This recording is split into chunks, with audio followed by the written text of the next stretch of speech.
Queridos amigos, a passagem das Escrituras para a qual eu desejo chamar a sua atenção nesta tarde se encontra na carta do apóstolo Paulo aos Romanos.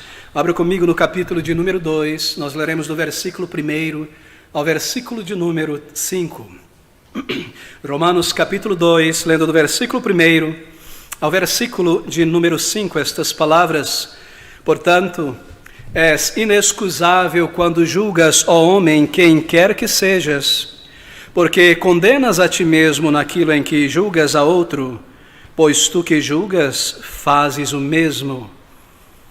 E bem sabemos que o juízo de Deus é segundo a verdade sobre os que tais coisas fazem. E tu, ó homem, que julgas os que fazem tais coisas, cuidas que fazendo-as tu escapará do juízo de Deus? Ou desprezas tu as riquezas da sua benignidade e paciência e longanimidade, ignorando que a benignidade de Deus te leva ao arrependimento? Mas segundo a tua dureza e teu coração impenitente, entesouras para ti no dia da ira e da manifestação do juízo de Deus. E o título deste sermão nesta tarde, nestas palavras aqui do apóstolo Paulo sobre o juízo de Deus ou o tribunal de Deus é: preparando-se, estando pronto para prestar contas a Deus. O juízo de Deus, o tribunal de Deus, naquele grande dia, quando a luz deste mundo se apagar para cada um de nós e nós partirmos para a presença daquele que nos deu a vida e nos trouxe a existência e nos chama de volta à sua presença, então será estabelecido o tribunal de Deus, será o dia de prestarmos contas ao Senhor. Observe estas palavras do versículo 2: E bem sabemos que o juízo de Deus é segundo a verdade. Versículo 5: Mas segundo a tua dureza e teu coração impenitente, entesouras para ti no dia da ira e da manifestação do juízo de Deus. O juízo de Deus. Bem, Paulo inicia neste capítulo falando aqui a respeito do pecado, marque você, e sobre este poder e a capacidade que o pecado tem para enganar pessoas. Bem, ele argumenta da seguinte maneira: ele está argumentando aqui com pessoas que, embora possuem uma crença em Deus, embora possuíam uma religião, uma crença no Deus vivo, eram pessoas que seguiam pela vida quebrantando as leis de Deus. Eram pessoas que pareciam imaginar, se convenceram de que porque elas criam na existência de Deus, porque elas criam em Deus, tinham fé em Deus, eram religiosas, elas escapariam do juízo de Deus naquele grande dia, embora viviam em seus pecados. Veja o versículo 1: Portanto, és inexcusável ou indesculpável quando julgas, ó homem, quem quer que sejas tu, porque te condenas a ti mesmo naquilo em que julgas a outro, pois tu que julgas, fazes o mesmo. Veja o versículo 21 e 24, ele continua o raciocínio. Tu, pois, que ensinas a outro, não te ensinas a ti mesmo. Tu que pregas que não se deve furtar, furtas. Tu que dizes que não se deve adulterar, adulteras.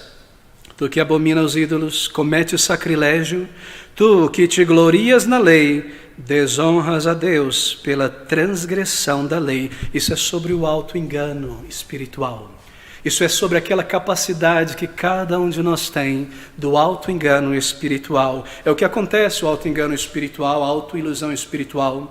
É o que acontece com uma pessoa que possui uma religião, mas ainda não experimentou regeneração, ainda não experimentou conversão. Aquela experiência descrita na palavra de Deus, de ter os teus pecados perdoados, de ter, se eu posso colocar nesses termos, um encontro de arrependimento aos pés de Cristo com o teu Criador, uma nova vida, ter nascido de novo. A autoilusão espiritual acontece com uma pessoa que possui uma religião, mas ainda não experimentou a conversão. O pecado ainda é quem dita as regras nesta vida.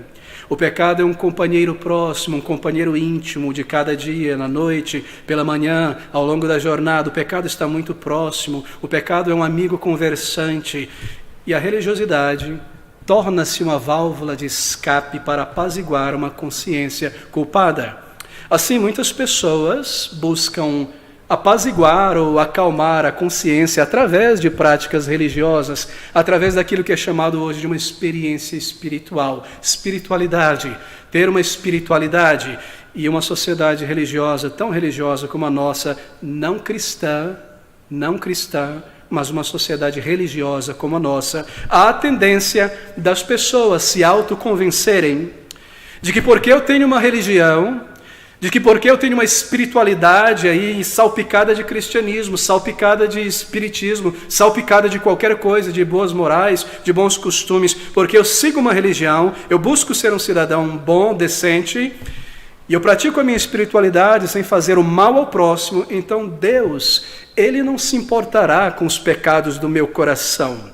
Ele não se importará com os pecados do meu pensamento, a minha cobiça, a minha inveja, o meu ódio, o meu orgulho, a minha imoralidade, toda esta rebelião que existe dentro de mim, contrária a Deus, contrária à vontade de Deus, seus padrões, tudo estará bem comigo no dia do juízo, contanto que eu viva a minha espiritualidade e busque ser uma boa pessoa com o próximo. Deus não se importará com os meus pecados do coração, com os meus pecados internos. Assim, este é o auto-engano de possuir uma fé, de possuir uma religião e não ter experimentado esta obra do alto que é a conversão.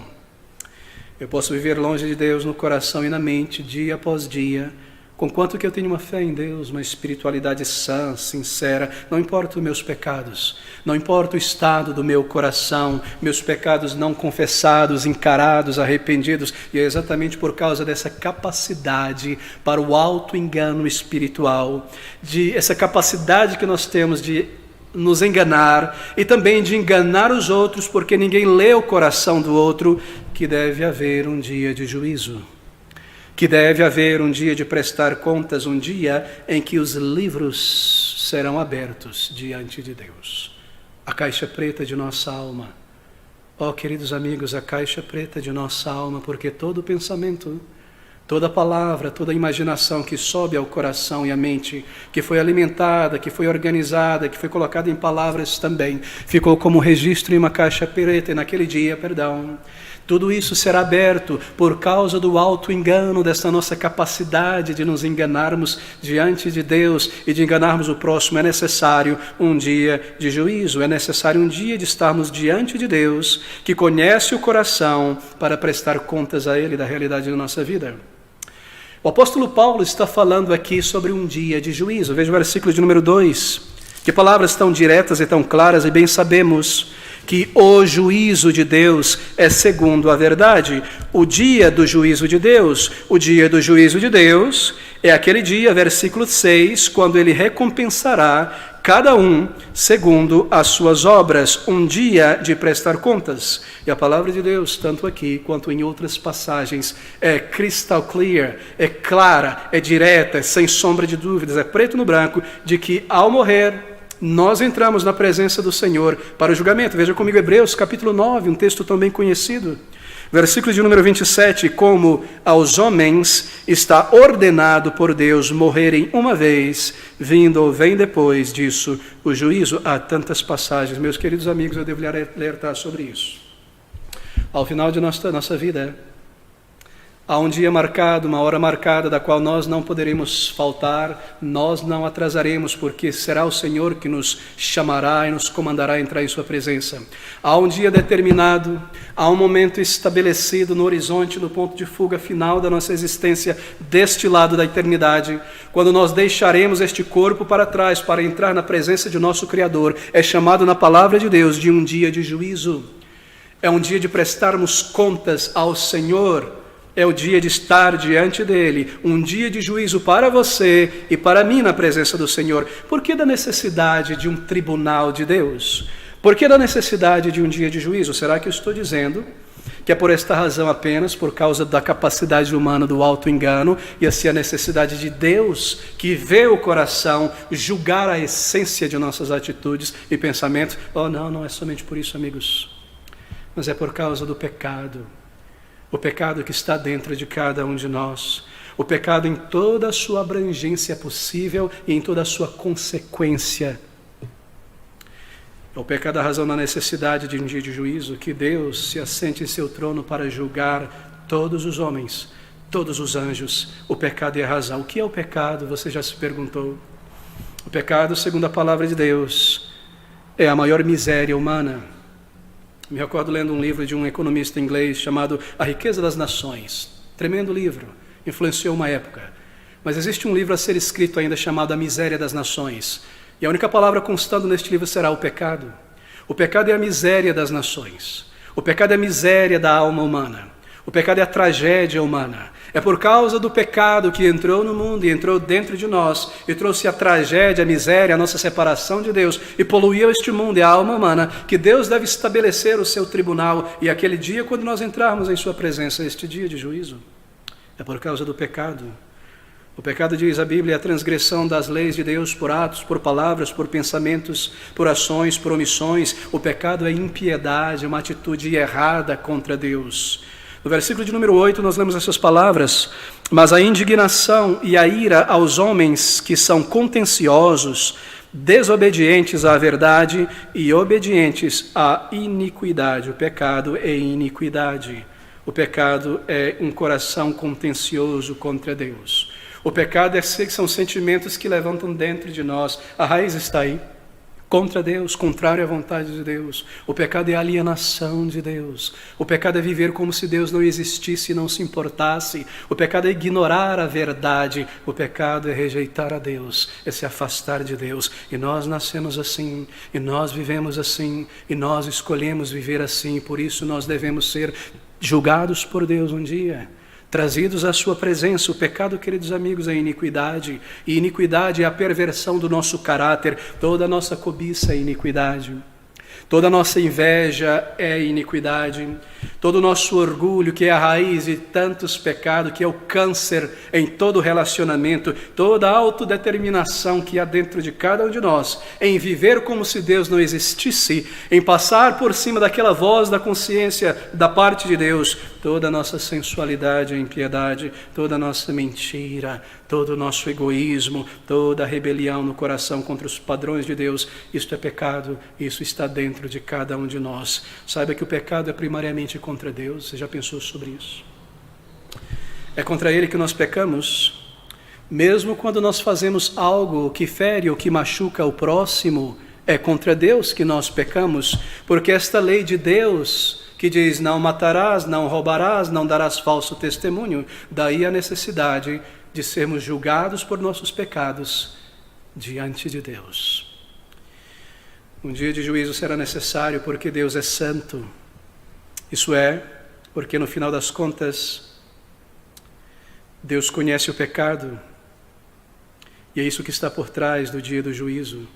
A santidade de Deus o obriga, se eu posso colocar nestes termos, a sentar-se em seu tribunal de juízo. A santidade de Deus é contrária a todo o pecado. Queridos amigos, nós ouvimos isso o tempo todo. E às vezes quando eu tenho conversado com pessoas, e ali tentando explicar o Evangelho, e mostrando o que a Palavra de Deus diz sobre o nosso estado espiritual diante de Deus, e as nossas mazelas, e os nossos pecados, as pessoas às vezes no final de uma longa história, elas dizem: mas eu fiz também tantas coisas boas, e Deus é justo. Sim, Ele é justo. E porque Ele é justo, Ele deve julgar. Porque Ele é justo, Deus deve julgar. Porque Ele conhece o coração. Porque Ele atenta aos pensamentos. Deus deve julgar. O ensino da palavra de Deus é tão claro que ao final da vida, na morte, ao julgamento, Cristo se assentará no seu trono.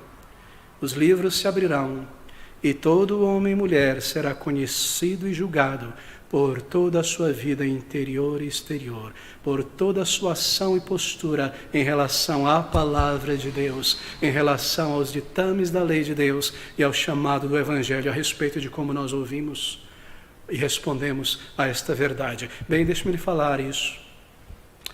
A Bíblia ensina que este julgamento, ele é para todas as pessoas, ninguém estará de fora. Bem, neste grande dia de juízo, a Bíblia descreve que Deus dividirá toda a humanidade em dois grupos distintos diante da barra do tribunal do Senhor. Dois grupos serão separados. Há uma descrição tão simbólica e tão sintomática deste dia de juízo em Mateus. Abra comigo no capítulo de número 25.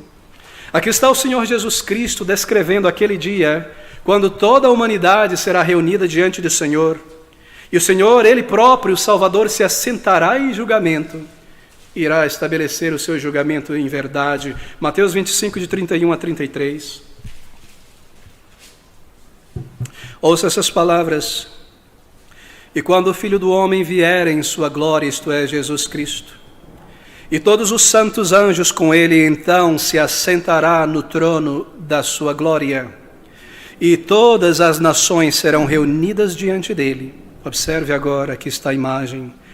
E apartará uns dos outros, como o pastor aparta dos bodes as ovelhas. E porá as ovelhas à sua direita, mas os bodes à esquerda. E então dirá o rei aos que estiverem à sua direita: vinde, benditos de meu Pai, possuí por herança o reino que vos está preparado desde a fundação do mundo. Veja agora o versículo de número 41 em diante. Então dirá também aos que estiverem à sua esquerda: apartai-vos de mim, malditos, para o fogo eterno, preparado para o diabo e seus anjos. Você percebe como será? Há uma descrição simbólica aqui no versículo de número 31. Versículo de número 33, ele diz: e porá as ovelhas à sua direita, mas os bodes à esquerda. Ovelhas e bodes são representados aqui, toda a humanidade, em dois grupos distintos. Ovelhas são aqueles que seguem o seu pastor, Cristo Jesus, o Rei da Glória. Bodes são aqueles que se parecem com ovelhas, mas possuem uma natureza muito distinta da natureza de uma ovelha. Por ovelhas, o Senhor Jesus Cristo significa que homens e mulheres que um dia encararam e se arrependeram de seus pecados, que foram convertidas de seus maus caminhos, que reconheceram a sua alienação do seu Criador, que buscaram a Deus de todo o coração pelo caminho que Ele proveu, isto é, por meio de Jesus Cristo, Senhor, são chamadas ou figuradas aqui como ovelhas seguindo o bom pastor. São homens e mulheres, meninos e meninas que colocaram a sua fé inteiramente no Senhor Jesus Cristo, naquilo que Ele fez no lugar de pecadores, naquela cruz de dor e agonia, sendo então perdoados em vida, salvos em vida da condenação, tornaram-se seguidores do Senhor Jesus Cristo, Salvador, e estes também estarão presentes diante do tribunal de Cristo. Todos estarão. Sim, estas ovelhas ou estes salvos não estarão ali para serem condenados, é claro, mas para ouvirem dos lábios do Senhor Jesus Cristo estas palavras: então dirá o Rei aos que estiverem à sua direita: vinde, benditos de meu Pai, possuí por herança o reino que vos está preparado antes da fundação do mundo. Que palavras tão tremendas! Ovelhas por bodes. O Senhor Jesus Cristo representa todo homem, mulher, menino e menina, jovem e ancião que persistiu em rebelar-se contra Deus, que permaneceu em sua alienação de Deus, que escolha uma vida independente de seu Criador, uma vida independente da lei, da palavra de seu Criador, que desprezou o chamado e o convite ao arrependimento e à fé em Cristo Jesus, que amou mais as coisas que desagradam a Deus, que abraçou a mentira deste mundo que diz que não há Deus, nem céu, nem inferno, que você pode viver como se fosse um animal e tudo chegará ao fim, que a existência é sem propósito e que esta vida se resume, esta vida somente, à mentira de Satanás, de que não há um Criador. Todo homem e mulher que abraçou a mentira de Satanás a respeito da santidade de Deus, que Deus não se importa com pecados, conquanto que você seja uma pessoa religiosa decente, que não há necessidade de arrependimento de pecados, que você não precisa virar as costas para este mundo, que você pode ser um mundano religioso, ao mesmo tempo ter fé em Deus e viver neste mundo. Cristo chama de bodes, de falsas ovelhas, e estes ouvirão estas palavras do Senhor Jesus Cristo, do versículo 41.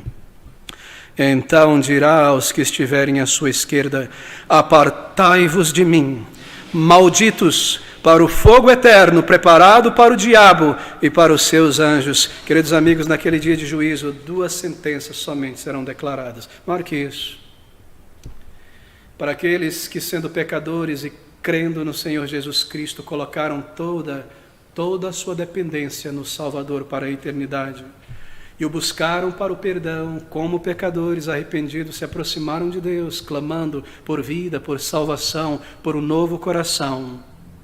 eles são colocados aqui como que à direita de Deus. No versículo de número 24, então o rei dirá aos que estiverem à sua direita, destra, aceitação, ser recebido por Deus. Para aqueles que desprezaram o evangelho da graça redentora, o único caminho de salvação, persistiram em sua rebelião contra Deus até o final, amaram mais os seus pecados, desejaram este mundo e não o perdão de Deus. Então estas palavras, então dirá também aos que estiverem à esquerda. A esquerda representa aqui desfavor. Querido amigo, você está pronto para o juízo de Deus? Em que grupo destes dois grupos você se encontra? Oh, não me venha depois dizer ao final do culto, pastor, estas coisas que a Bíblia representa sobre o inferno, pastor, sobre a eternidade, sobre julgamento, o senhor não percebe? Isso são apenas símbolos, pastor, símbolos. Oh, meu querido amigo, eu não consigo entender como alguém pode encontrar qualquer alento ou paz em pensar que estas coisas são símbolos, uma vez que símbolos são representações mínimas de uma realidade maior. Se estas palavras são simbólicas, quanto muito maior a realidade daquele dia de julgamento e terror. Pense sobre isso. Em que grupo você se encontra nesta tarde? Aqui neste lugar, acompanhando nesta tarde, você é uma pessoa salva? Você já encarou os teus pecados diante do teu Criador, sozinho, envergonhado, aos pés dele, clamando por vida e por salvação? Você já foi salvo. Não é suficiente reconhecê-lo apenas em tua mente. Reconhecer pecados significa encará-los e confessá-los ao teu Criador. Você já se voltou a Jesus por perdão, por salvação. Será que aquele dia chegará para você sem que você tenha buscado o perdão de Deus? Pense sobre isso. Não estar preparado para subir à presença de teu Criador para ser julgado é algo muito, muito trágico. Muito trágico. Suponha você que você foi convidado para uma ocasião especial, uma recepção no Senado Federal em Brasília, e chegou para você uma carta urgente por SEDEX, com cartão, uma credencial, um código de barra, uma passagem para você ir para aquela reunião, e você foi chamado e convocado, convidado, que é o termo que se usa, não é, no Senado e na Câmara dos Deputados, uma obrigação para se apresentar ali. E você vai a uma recepção muito importante, e você vai ali à Câmara dos Deputados, talvez o Senado Federal, representar a tua família, representar a tua comunidade, a tua organização, mas você chegou ali em Brasília, na porta do Senado Federal, entrando por aquelas câmaras, você descobriu que você não trouxe contigo as tuas credenciais, a tua carta oficial. Você se sentiria, um nécio, não é verdade? Você ficaria embaraçado, não é verdade? Você ficaria envergonhado, não é verdade? Agora suponha que você irá fazer uma viagem, não de férias, mas de trabalho. Uma viagem importante para a tua firma, e a central desta firma organizou uma palestra em Hong Kong. E você vai para o aeroporto, e você prepara a tua mala, e você pega tudo o que é necessário, e você se dirige àquele aeroporto, e então você faz aquilo que todo viajante internacional teme e sofria. Você chegou no aeroporto e você esqueceu o teu passaporte. É tarde demais. Você já está no aeroporto. Não há como voltar, não há como recuperar o passaporte, não há como pedir a alguém que traga para você. Você irá perder o voo, você não poderá fazer o check-in, você não passará pela imigração, e você se sentirá ali naquele momento um grande nécio, e você ficaria pasmado, envergonhado, e você teria que explicar tudo isso à tua companhia e às pessoas que te esperam naquela organização. Mas veja, por mais embaraçoso que isso seja, ou qualquer uma dessas situações, você poderia ter outra chance, uma outra oportunidade em algum outro momento, não é verdade? Agora imagine isso. É o dia do teu casamento. E o dia do teu casamento chegou, é a hora, é o momento, é o lugar, e você será casado em uma igreja batista, independente, segundo o rito e o costume dos batistas reformados. Mas você fez algo nécio, muito nécio. Você se esqueceu de registrar o casamento no cartório e pedir o cartório que emita aquele documento, aquele certificado de habilitação que habilita o teu pastor a te casar, para que a cerimônia religiosa tenha efeito civil. E todos estão ali, e será um vexame completo e uma vergonha inteira, e você se sentirá uma pessoa tão tola, tão nécia. Oh, queridos amigos, envergonhado. Mas sim, claro, é possível, a cerimônia poderia ser realizada em um outro dia, não é? Se a tua noiva aceitasse, ou o noivo quisesse ainda ir em frente, não é verdade? Mas aqui está um exemplo infinitamente maior. Você está enfermo, amigo. E é uma enfermidade para a morte, você não irá se recuperar. E é chegado aquele exato momento, os médicos calcularam e previram e falaram com a família: você irá deixar o teu corpo, você deve morrer e partir. E dentro de alguns minutos, a luz deste mundo, essa é a representação na Bíblia sobre a morte, a luz deste mundo irá se apagar para você, e você tomará voo para a presença do teu Criador. Mas você nunca se arrependeu diante do teu Criador. Você nunca o buscou de todo o coração. Você nunca encarou os teus pecados e você nunca foi perdoado pelo Salvador. E a tua alma naquele momento será invadida por terror e por angústia nesta hora. Porque você sabe que agora você irá entrar na presença do teu Criador para o julgamento sem perdão, sem aceitação, sem qualquer esperança do amor, da bondade de Deus, sem qualquer esperança do céu de ser recebido ou de ter qualquer diálogo com teu Criador. Amigo, você já foi salvo. Você já reconheceu os teus pecados diante de teu Criador. Não é suficiente apenas conhecê-lo em tua mente. Diante de Deus significa arrependimento, encarar os teus pecados e clamar a Deus por perdão e misericórdia e uma nova vida. Você já se voltou a Jesus Cristo para o perdão. Você sabe, conhece o Evangelho, como buscar e encontrar a Deus. Você já ouviu a respeito daquilo que o Senhor Jesus Cristo fez e alcançou ao vir a este mundo. Você já entendeu o significado da cruz, do Calvário, porque Ele precisou morrer, porque Ele deveria morrer, que a sua morte não foi uma coincidência, um acidente do acaso. Você já entendeu que Ele veio para dar a sua vida voluntariamente, que como um sacrifício daqueles realizados no templo antes da vinda de Cristo, Ele se ofereceu como um cordeiro, como um sacrifício por pecado, por pecadores, para que pecadores como eu, como você, pudessem encontrar o perdão na sua morte, na sua justiça, na dívida que Ele pagou, que Ele levou sobre si as nossas iniquidades. O castigo que agora nos traz a paz foi Ele quem experimentou e recebeu. Você já entendeu que aquilo que é necessário para a reconciliação com Deus, Cristo Jesus Cristo, Ele fez, e Ele alcançou, e que por meio dele, se eu encarar os meus pecados e vier a Ele como um pecador arrependido, para ter a sua vida perfeita, os seus méritos perfeitos, outorgados a mim,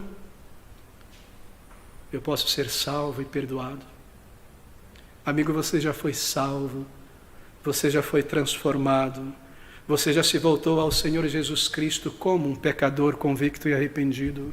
Não importa o grau desta convicção, você já se aproximou de Cristo para o perdão. Quando será este dia de julgamento? Daí está explícito na palavra de Deus, no texto que eu li. Ao homem está determinado morrer uma só vez e depois disso o juízo, Hebreus 9, 27. O ensino da palavra de Deus é que terminados os nossos dias estipulados por Deus, a morte sela o nosso juízo. Este juízo, obviamente, ele não será imediatamente, mas ele será quando Cristo retornar. Todavia, marque isso, o veredito já foi selado, os autos já foram concluídos, O julgamento já foi assinado. Aquele dia de juízo será apenas a declaração e o bater do martelo. Esse é o ensino da palavra de Deus. Deixe-me lhe dizer isso com toda sinceridade, com toda ousadia e toda clareza. Você não encontrará na palavra de Deus qualquer ensino que seja a respeito de um local, de um lugar chamado purgatório.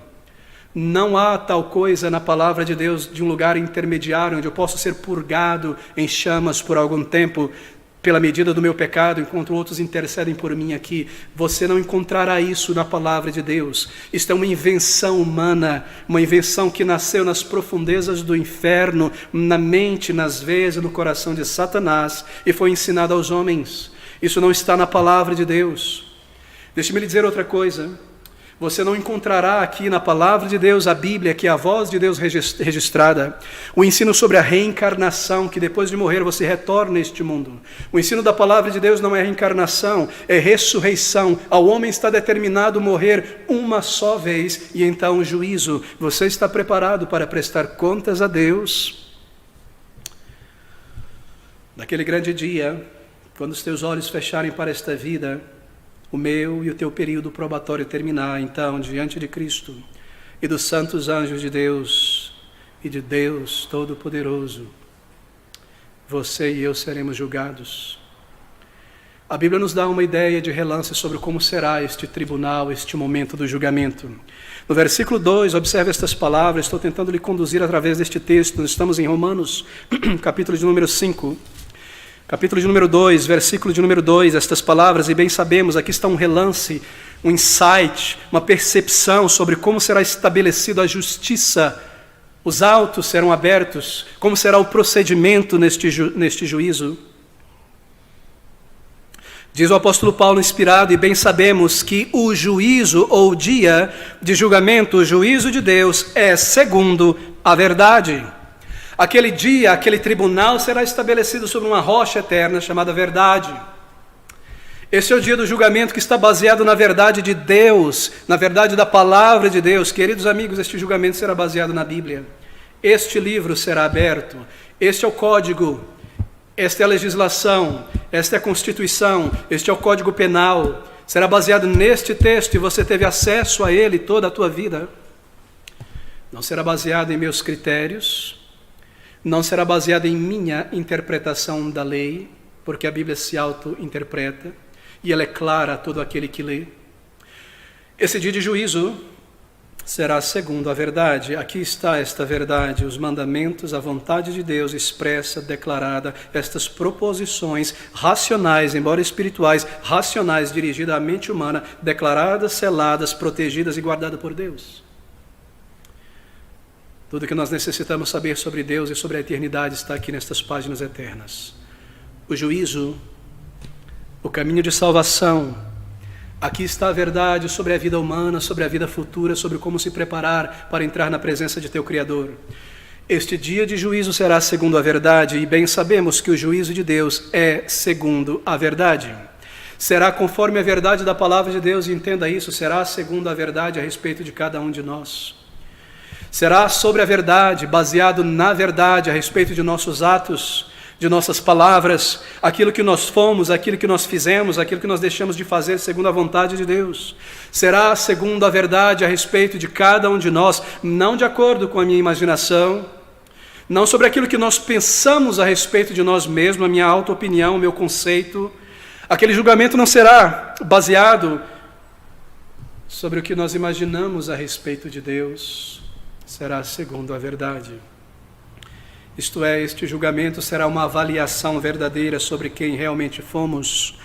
Veja esse versículo de número 16 deste capítulo. No dia em que Deus há de julgar os segredos dos homens por Jesus Cristo segundo o meu evangelho, será uma avaliação verdadeira sobre quem realmente fomos, sobre cada palavra que você e eu um dia falamos, cada ato, cada pensamento e para muito mais disso. Tudo aquilo que motivou as palavras, tudo aquilo que realmente motivou a ação, a verdade sobre a vida, sobre a tua vida, sobre a minha vida. Este dia de julgamento será baseado na verdade,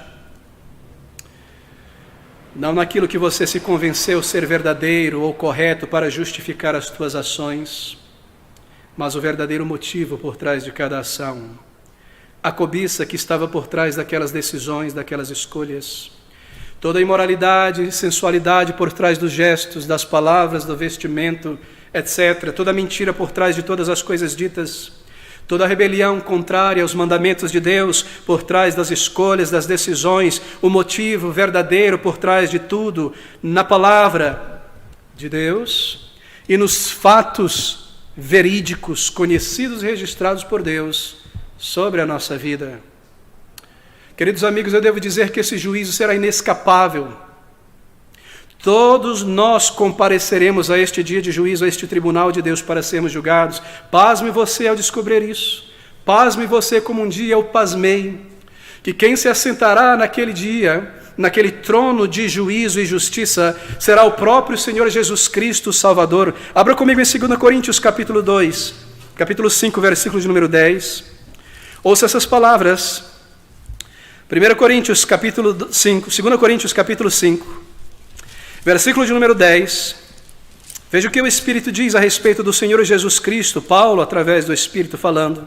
2 Coríntios 5, 10. Porque todos, diz o apóstolo Paulo, que também escreveu aos Romanos, todos devemos comparecer ante o tribunal de Cristo, para que cada um receba, isto é, dele, segundo o que tiver feito por meio do corpo, ou bem ou mal. Meus queridos amigos, pasmem você.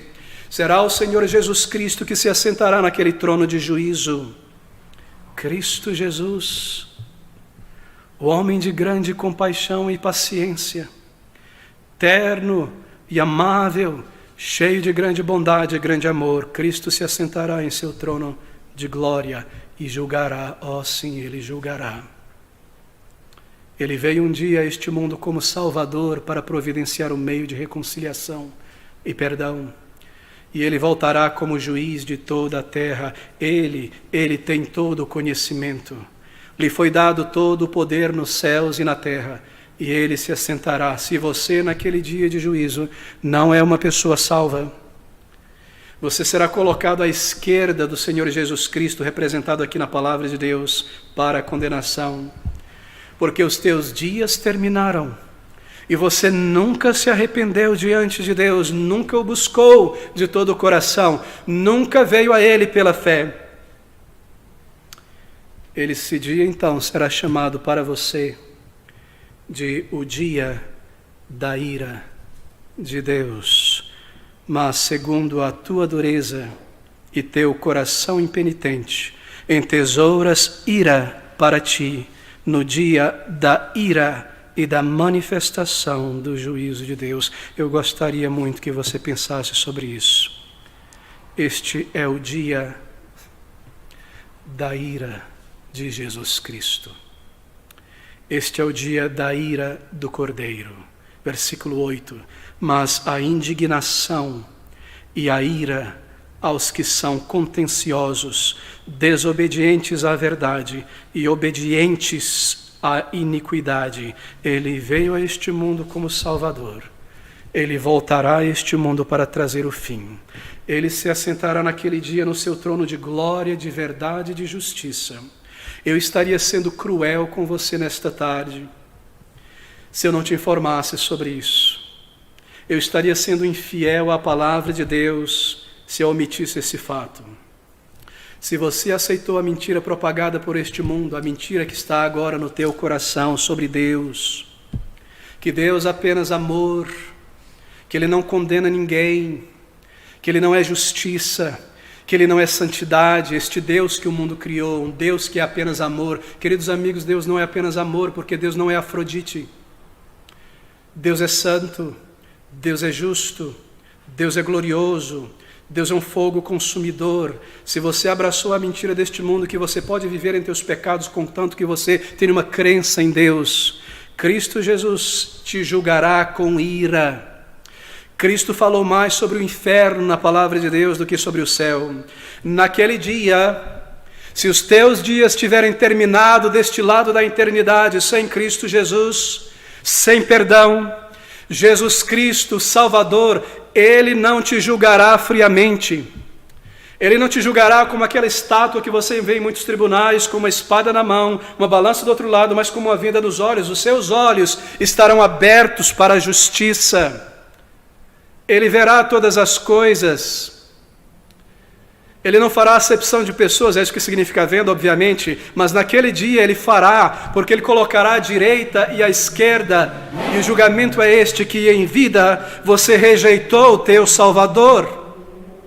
Ele não te julgará friamente, de modo neutro, ele te julgará com ira. Será o dia da vingança de Jesus contra você, porque você fechou os olhos para a verdade, porque você pisou nas leis de Deus, porque você rejeitou toda a verdade e se rebelou contra o seu Criador, porque você desprezou todo o comando do arrependimento, porque você ridicularizou o sangue precioso de Jesus e seguiu em frente em tua rebelião. Será o dia da ira de Jesus Cristo contra você.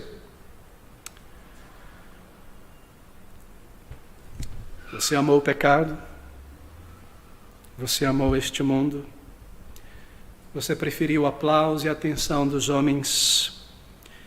Você desprezou a Deus em teus pensamentos, agora Ele te desprezará. Você não o quis, não o buscou, não o teve nesta vida, você não o terá na eternidade. E naquele dia, querido amigo, você estará diante do Senhor. E sabe o que acontecerá? A tua consciência gritará dentro de você. Por que você fez isso? Por que você fez isso? Por que você permitiu que os teus dias se acabassem sem que você tivesse clamado a Deus de todo o coração por misericórdia e salvação? A tua consciência gritará em você, em angústia. Ó, meu querido amigo, naquela corte não haverá debate, não haverá discurso. Apenas homens e mulheres condenados esperando a sua sentença e o destino que já foi selado na morte. Não haverá perguntas e respostas naquele dia. Não haverão interrupções, não haverá habeas corpus, não haverá protelação jurídica. O dia chegou e todas as evidências estão reunidas. Não haverá defesa. Qualquer tentativa de desculpar-se nem mesmo será possível, porque ali em pé estará uma testemunha contra você, a tua consciência te acusando. E você permanecerá calado e convicto. E você se sentirá fraco pelo peso da culpa, do remorso, da vergonha, convicto enquanto tudo é declarado e revelado sobre você, apenas aguardando a sentença do juiz que dirá: apartai-vos de mim, malditos, para o fogo eterno. Você crê nisso?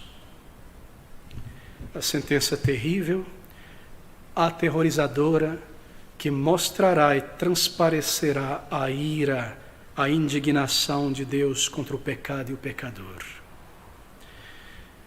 Mas a indignação e a ira aos que são contenciosos, desobedientes à verdade e obedientes à iniquidade. Tribulação e angústia sobre toda a alma do homem que faz o mal, primeiramente do judeu e também do grego. Mas, querido amigo, longe de Deus, para longe, longe, longe da presença de Deus, na escuridão, nas trevas eternas, onde há ranger de dente, onde o verme nunca morre, onde o fogo nunca se apaga. Pastor, esses são símbolos, queridos amigos, símbolos de uma realidade tão maior, tão terrível, tão horrível, mas não precisa ser assim. Não é necessário que seja assim.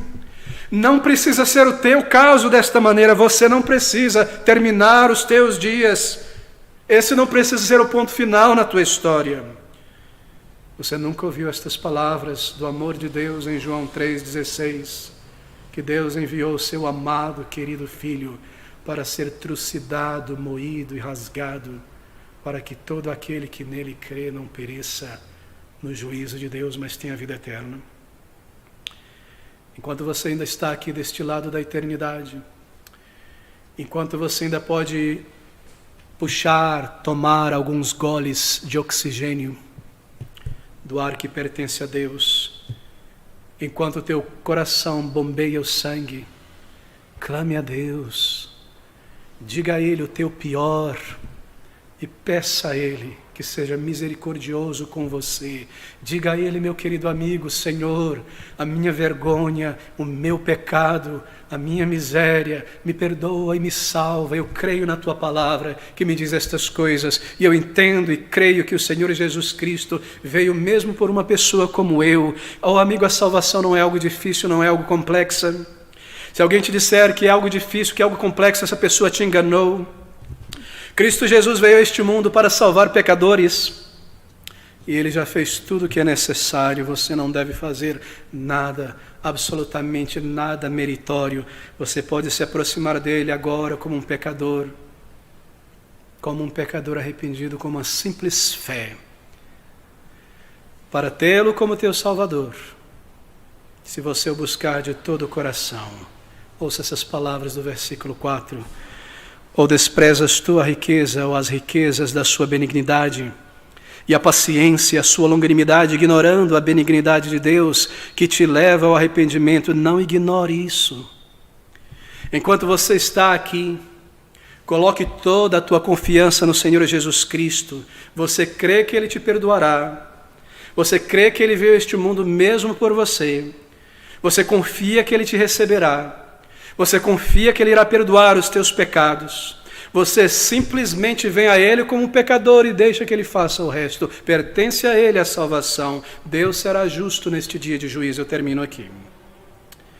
Ele será justo com o ímpio pecador. Ele irá condená-lo. E Ele será justo com o pecador arrependido. Ele irá salvá-lo. Porque Deus é justo. Ele deve julgar, e Ele irá julgar. Você foi informado a respeito disso nesta tarde. Cada amigo presente neste salão foi informado. Se você está acompanhando nesta tarde, você foi informado sobre esta verdade. A tua consciência irá lhe recordar deste dia, deste momento, desta informação. O que você irá fazer com ela? Abrace-a pela fé. Ore ao Senhor Jesus Cristo, onde você estiver, ou procure um lugar tranquilo, em silêncio, e diga a Ele o teu pior, a tua vergonha. Se entregue por inteiro. É tão simples. Eu tenho repetido isso tantas vezes. É tão simples. Você o busca, você o encontra, você é salvo, e você é salvo para sempre. Vamos orar juntos. Ó Senhor eterno e glorioso Deus, quão grande a nossa ignorância e relutância em crer nestas coisas. Lida conosco, ó Senhor, e faz com que estas verdades reverberem em nossa alma de tal maneira que sejamos despertos. Fala com voz terna e graciosa, descortina esta realidade aos nossos olhos, faz-nos ver o que não estamos vendo. E então, Senhor, ao clamarmos a Ti, ouve e aceita o pecador e responde com favor, com vida e perdão em nossas almas. Nós te rogamos isto em nome do Senhor Jesus, e para o teu louvor oramos. Amém.